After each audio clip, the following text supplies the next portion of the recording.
Welcome viewers. October 15, 2003 Australia. புதுசா கல்யாணமான டீனா மற்றும் கேப் வாட்சன் அவங்களோட ஹனிமூனை செலிப்ரேட் பண்றதுக்காக அன்னைக்கு தான் ஆஸ்திரேலியா வந்து இறங்குறாங்க. ஆஸ்திரேலியால இருக்கிற பல இடங்களை ஒன்னா சேர்ந்து ரொம்பவே ஹாப்பியா சுத்தி பார்க்க ஆரம்பிக்கிறாங்க. டீனாவிற்கு அனிமல்ஸ் அப்படின்னா ரொம்பவே பிடிக்கும். சோ அங்க இருக்கிற ஜூக்கு போய் தங்களுடைய டேவை ஸ்பெண்ட் பண்ண ஆரம்பிக்கிறாங்க. அதன் பிறகு அக்டோபர் 21ஆம் தேதி, அதாவது அவங்க ஆஸ்திரேலியாவுக்கு வந்ததுக்கு அப்புறமா கரெக்டா 6 நாட்கள் கழிச்சு டவுன்ஸ்வில் அப்படிங்கிற ரொம்பவே அழகான ஒரு பீச் டவுனுக்கு போறாங்க. அங்கதான் தனக்கு மிகப்பெரிய ஆபத்து காத்துட்டு இருக்கு அப்படிங்கிறது டீனாவுக்கு தெரிஞ்சிருக்காது. அது மட்டும் இல்ல, போலீஸ் இந்த கேஸை சால்வ் பண்ணும் பொழுது போலீஸ் மட்டும் இல்ல, அவங்களுடைய ஃபேமிலிக்கே மிகப்பெரிய ஷாக்கிங்காகவும் ட்விஸ்டாகவும் இருந்துச்சு. அப்படி டீனாக்கு என்ன நடந்துச்சு, போலீஸ் எப்படி இந்த கேஸை சால்வ் பண்ணாங்க அப்படிங்கறத பத்தி தான் இன்னைக்கு வீடியோல நம்ம டீகோட் பண்ண போறோம். நீங்க பார்த்துட்டு இருக்கிறது சரவணன் டீகோட்ஸ். நான் உங்கள் சரவணன். வாங்க இன்னைக்கு வீடியோக்குள்ள போலாம்.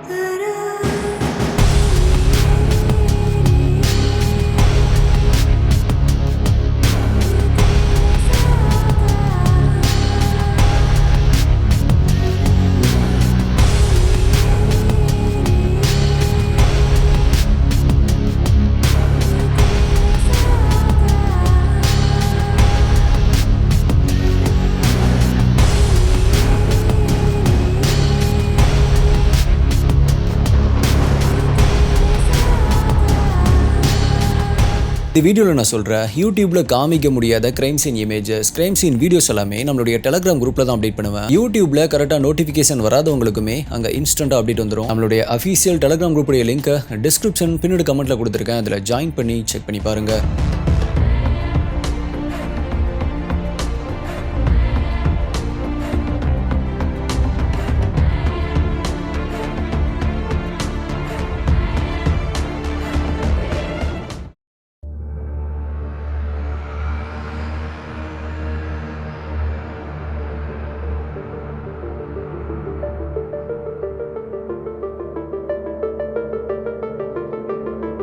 டீனா மற்றும் கேப் இவங்க 2 பேருமே அலபாமாவை சேர்ந்தவங்க. இவங்க 2 பேருடைய வயதுமே 26 தான். டீனா ஒரு க்ளோத்திங் ஸ்டோர்ல ஒர்க் பண்ணிட்டு இருந்தாங்க. கேப் ஒரு பேக்கேஜிங் கம்பெனில ஒர்க் பண்ணிட்டு இருந்தாரு. சோ இந்த அளவுக்கு ஒரு மிகப்பெரிய ஹனிமூன் பேக்கேஜ இவங்கனால வாங்க முடியாது. ஆக்சுவலா இந்த ஹனிமூன் பேக்கேஜ கேபுடைய ஃபேமிலி தான் இவங்களுக்கு ஒரு கிஃப்டா கொடுத்திருக்காங்க. நான் இன்ட்ரோல சொன்ன மாதிரி ஆஸ்திரேலியால இறங்கின உடனே பல இடங்களை சுத்தி பார்க்க ஆரம்பிக்கிறாங்க. டவுன்ஸ்வில் அப்படிங்கிற ஒரு பீச் டவுனுக்கும் போறாங்க. ஆக்சுவலா இந்த இடம் தான் இந்த உலகத்திலேயே ரொம்பவே ஃபேமஸான ரொம்பவே பெரிய பவள பாறைகளுக்கு பெயர் போன ஒரு இடம்.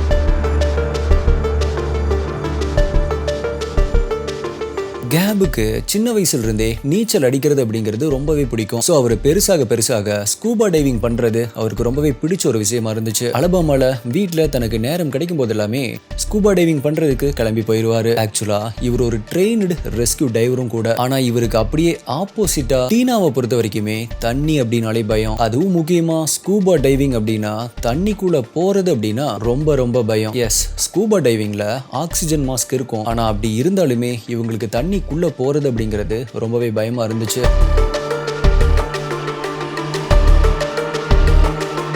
ஆனா டீனாவுக்கு தெரியும் தன்னுடைய ஹஸ்பண்டான கேபுக்கு ஸ்கூபா டைவிங் அப்படிங்கிறது ரொம்பவே பிடிக்கும் அப்படின்னு. அது மட்டும் இல்ல, ஆஸ்திரேலியா போறப்ப 2 பேருமே சேர்ந்து ஸ்கூபா டைவிங் போகணும் அப்படிங்கிறது கேபுடைய ஆசை அப்படிங்கிறதும் தெரியும். ஆக்சுவலா இந்த டூர் பிளான 1 வருடத்திற்கு முன்னாடி இருந்தே போட்டுட்டு இருக்காங்க. அதனால 10 மாதங்களுக்கு முன்னாடியே, அதாவது ஜனவரி 2003லயே டீனா ஸ்கூபா டைவிங்கான ட்ரைனிங் எல்லாமே எடுக்க ஆரம்பிச்சாங்க. இப்போ இங்க ஆஸ்திரேலியா வர்றதுக்கு முன்னாடியே ஸ்கூபா டைவிங்ல அவங்க சர்டிஃபைடும் ஆகுறாங்க. சோ இப்ப டவுன்ஸ்வில் டவுன் அவங்க வந்த உடனே அன்னைக்கு நைட்டு முழுவதுமே ஹோட்டல்ல ஸ்பெண்ட் பண்ணிட்டு அடுத்த நாள் காலையில ஸ்கூபா டைவிங் பண்றதுக்காக ரெடி ஆகுறாங்க.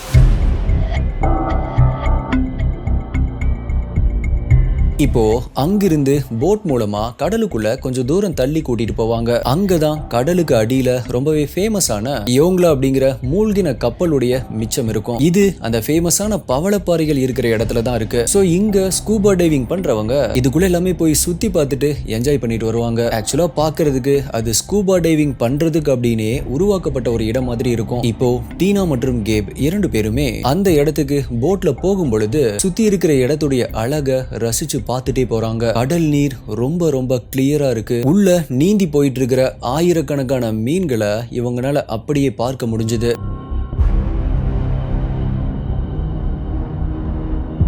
இப்ப ஃபைனலா அந்த டைவ் போட் அவங்க டைவ் பண்ண வேண்டிய யாங்லா கிட்ட வருது. ஆக்சுவலா டீனா மற்றும் கேப் இவங்க 2 பேருமே ஒரு பேரா தனியா மட்டும் வரல. இவங்க கூடவே இன்னும் 4 டூரிஸ்ட் இதே போல ஸ்கூபா டைவிங் பண்றதுக்காக வந்திருந்தாங்க. சோ எல்லாருமே ஸ்கூபா டைவிங் பண்றதுக்கான எக்யூப்மெண்ட்ஸ், டைவிங் கியர் அப்படின்னு எல்லாத்தையுமே போட்டு ரெடி ஆகுறாங்க. இப்ப டீனா மற்றும் கேப் இவங்க 2 பேர் தான் டைவ் பார்ட்னர்ஸ். அதாவது டைவ் பார்ட்னர்ஸ் அப்படின்னா கடலுக்குள்ள குதிச்சதுல இருந்து மறுபடியும் மேல சர்ஃபேஸுக்கு வர்ற வரைக்கும் எந்த ஒரு சூழ்நிலையிலும் ஒருத்தர் விட்டு ஒருத்தர் தனியா போயிடக்கூடாது. சோ இப்ப எல்லாருமே கடலுக்குள்ள குதிக்கிறாங்க. ஆரம்பத்துல இவங்களும் இவங்க கூட வந்த குரூப் எல்லாருமே கடலுக்குள்ள குதிச்ச உடனே 100 அடிகள் கீழே உள்ள போறாங்க. அங்க உடைஞ்சு மூழ்கி கிடக்குற அந்த கப்பல் கிட்ட போறாங்க.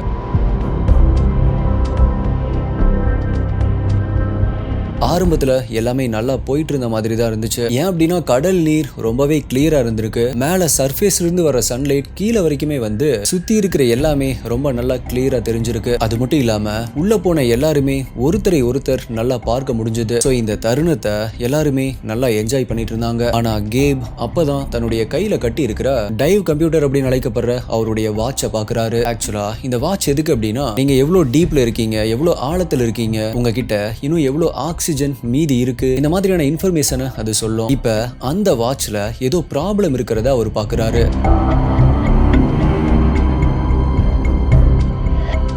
அப்படி பார்த்தவரு உடனே டீனாவை கூப்பிட்டு, நான் இப்ப உடனடியா சர்ஃபேஸுக்கு போய் ஆகணும், கையில கட்டி இருக்கிற வாட்ச் தப்பா ரீடிங் காமிக்குது, சோ அதை உடனடியா நம்ம சரி பண்ணி ஆகணும் அப்படிங்கிற மாதிரி சைகை காமிக்கிறாரு. சோ கேப் மற்றும் டீனா 2 பேருமே அந்த குரூப் கிட்ட இருந்து இப்ப மேல சர்ஃபேஸுக்கு நீந்தி போக ஆரம்பிக்கிறாங்க. கேப் அங்க மேல போட்ல இருந்த டைவ் லீடர் கிட்ட இவருடைய பிரச்சனையை சொல்றாரு. அவரும் செக் பண்ணி பார்த்துட்டு அந்த வாட்ச்ல இருந்த பிரச்சனையை ரெடி பண்றாரு. ஒரு சில நிமிடங்கள்ல தன்னுடைய வாட்சை ரெடி பண்ணிட்டு திரும்பவும் இப்ப கடலுக்குள்ள போறாங்க.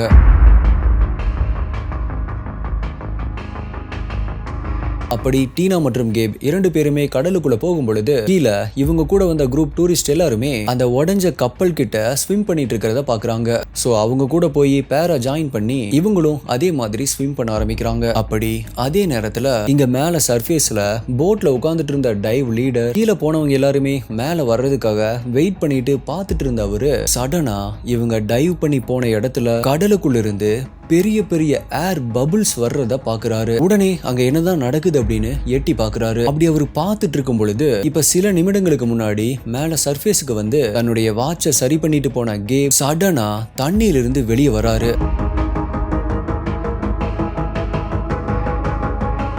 இப்ப அந்த டைவ் லீடர் கேப் கூட டீனா இல்ல அப்படிங்கறத நோட் பண்றாரு. அப்படி என்னாச்சு, டீனா எங்க போனாங்க அப்படின்னு அவரு கேட்கறதுக்கு முன்னாடியே கேப் தன்னுடைய முகத்தில் இருந்த மாஸ்க கலட்டுறாரு. அவருடைய முகத்தை பார்க்கும் பொழுது ரொம்பவே பதட்டமா இருக்காரு. அப்ப கேப் அந்த டைவ் லீடர் கிட்ட, என்னோட ஒய்ஃபுக்கு என்னமோ ஆயிருச்சு, உடனடியா ஹெல்ப் வேணும், ஹெல்ப் பண்ணுங்க அப்படின்னு சொல்லி கேட்கிறாரு. இப்ப உடனே அந்த டைவ் லீடர் தன்னுடைய டைவ் கியரை போட்டுட்டு கடலுக்குள்ள குதிக்கிறாரு. எவ்வளவு வேகமா உள்ள போக முடியுமோ அந்த அளவுக்கு வேகமா அந்த உடைஞ்ச கப்பல் கிட்ட போறாரு. அப்படி அவரு நீந்தி உள்ள போக போக அவருக்கு ஒரு காட்சி தெரியுது. அங்க டீனா எந்த ஒரு அசைவுமே இல்லாம கடலுடைய தரையில கீழே கிடக்குறாங்க. இதை பார்த்த அந்த டைவ் லீடர் உடனடியா அங்க போய் டீனாவை தூக்கிட்டு மேல சர்ஃபேஸுக்கு வராரு. டீனாவை போட்ல தூக்கி வச்சுட்டு இவருமே போட்ல ஏறாரு. உடனடியா டீனாவிற்கு சிபிஆர் பெர்ஃபார்ம் பண்ண ஆரம்பிக்கிறாரு. அடுத்த 45 நிமிடங்களுக்கு கப்பல் சிட்டி கிட்ட போக போக தன்னால முடிஞ்ச அளவுக்கு எல்லாமே பண்ணி பாக்குறாரு. ஆனா டீனாவை காப்பாற்ற முடியல.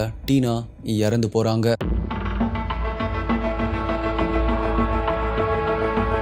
இப்ப டீனாவுடைய உடல் அட்டாப்சி பண்றதுக்காக அனுப்பி வைக்கப்படுது. அதுல ரிப்போர்ட்ல ஏர் எம்போலிசமால இறந்து போயிருக்காங்க அப்படின்னு வருது. which means air bubbles blood வெசல்ல பிளாக் பண்ணி நின்னுரும். ஸ்கூபா டைவர்ஸை பொறுத்த வரைக்குமே ரொம்ப நேரம் மூச்சை அடக்கி வச்சாலோ இல்ல கடலுக்கடியில ஆழத்துல இருந்து ரொம்பவே வேகமா மேல சர்ஃபேஸுக்கு வந்தாலோ இப்படி நடக்கும். சோ அப்போ ஒரு தியரி சொல்லப்பட்டுச்சு. கேப் அங்க கடலுக்குள்ள என்ன நடந்துச்சு அப்படின்னு சொன்னார் அப்படின்னா, அவரோட வாட்சை பிக்ஸ் பண்ணிட்டு திரும்பவுமே 2 பேருமே கடலுக்குள்ள நீந்தி போகும் பொழுது எல்லாமே நல்லா தான் போயிட்டு இருந்துச்சு. அங்கிருந்து எல்லாருமே அந்த உடைஞ்ச கப்பலை சுத்தி ஸ்விம் பண்ணிட்டு இருந்தாங்க. நாங்களுமே அப்படிதான் போனோம். ஆனா சடனா டீனா ரொம்பவே பேனிக் ஆக ஆரம்பிச்சுட்டா, ரொம்பவே பயப்பட ஆரம்பிச்சுட்டா. பயத்துல கேபுடைய தோலை தட்டி திரும்ப சொல்லியிருக்காங்க.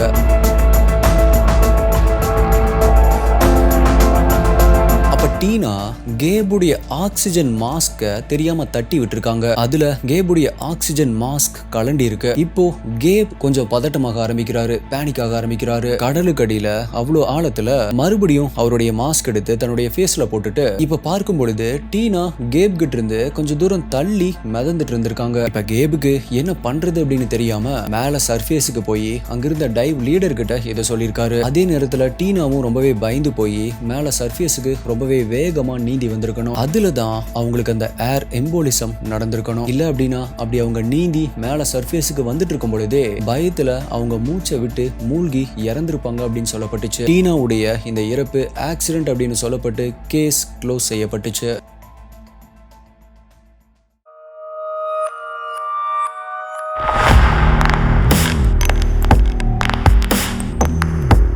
ஆனா அதுதான் உண்மை இல்ல. எல்லாருமே இந்த கேஸ் க்ளோஸ்ட் அப்படின்னு நினைச்சிட்டு இருக்கும் பொழுது யாருமே எதிர்பார்க்காத ஒரு ட்விஸ்ட் நடக்குது. டீனா மற்றும் கேப் கூட ஸ்கூபா டைவிங் பண்றதுக்காக ஒரு 4 டூரிஸ்ட் கூட சேர்ந்து போனாங்க அப்படின்னு சொன்னேன் இல்லையா, அதுல ஒருத்தங்க டீனாவுடைய ஃபேமிலிய கான்டாக்ட் பண்றாங்க. இந்த 4 டைவர்ஸும் டீனா இறந்தப்ப ரொம்பவே ஸ்ட்ரேஞ்சான ஒரு காட்சியை பார்த்திருக்காங்க. அது மட்டும் இல்ல, கண்டிப்பா நம்ம பார்த்த அந்த காட்சியை யார்கிட்டயாவது சொல்லியே ஆகணும் அப்படின்னு இருந்திருக்காங்க. அப்பதான் அந்த 4 டைவர்ஸ்ல ஒருத்தங்க டீனாவுடைய ஃபேமிலி கிட்ட கான்டாக்ட் பண்ணி என்ன சொல்லிருக்காங்க அப்படின்னா, சம்பவம் நடந்த அன்றைய நாள் நாங்க எல்லாருமே கடலுக்கு அடியில அந்த கப்பலை சுத்தி ஸ்விம் பண்ணிட்டு இருக்கும் பொழுது கேப் மற்றும் டீனா மேல சர்ஃபேஸ்ல இருந்து அவருடைய வாட்சை ரெடி பண்ணிட்டு திரும்ப வர்றத நாங்க பார்த்தோம்.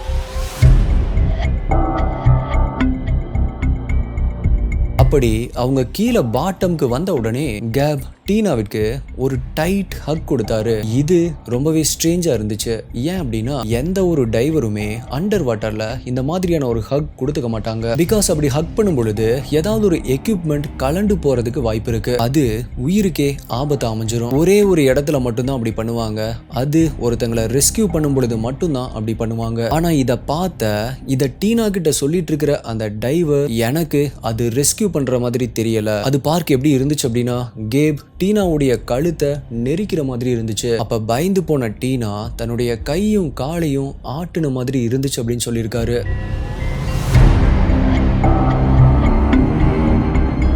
அப்படி சில நொடிகளுக்கு அப்புறமா அந்த டைவர் இது எல்லாத்தையுமே பார்த்துட்டு இருக்கும் பொழுதே கேப் டீனாவை விட்டு மேல சர்ஃபேஸுக்கு நீந்தி போயிருக்காரு. அப்பதான் டீனாவுடைய உடம்புல கொஞ்சம் கூட அசைவு இல்லாம கடலுடைய தரையில வந்து அப்படியே படுத்திருக்காங்க. அப்பதான் மேல போன கேப் தன்னுடைய ஒய்ஃபுக்கு ஏதோ ஆயிருச்சு அப்படின்னு சொல்லி அந்த டைவ் லீடரை கீழே கூட்டிட்டு வந்திருக்காரு. இப்போ இந்த புதிய தகவல் உடனடியா ஆஸ்திரேலியன் போலீஸ்க்கு கிடைக்குது. அவங்க கேப கைது பண்றாங்க. அதுல போலீஸ் என்ன சொன்னாங்க அப்படின்னா, கேப் வேணும் அப்படின்னு இன்டென்ஷனலா டீனாவுடைய ஏரை ஆஃப் பண்ணிருக்காரு, கட் பண்ணிருக்காரு. அதன் பிறகு டீனாவை ஹக் பண்ணிருக்காரு. எதுக்கு அப்படின்னா டீனா மறுபடியுமே அதை ஆன் பண்ண விடாம தடுத்திருக்காரு.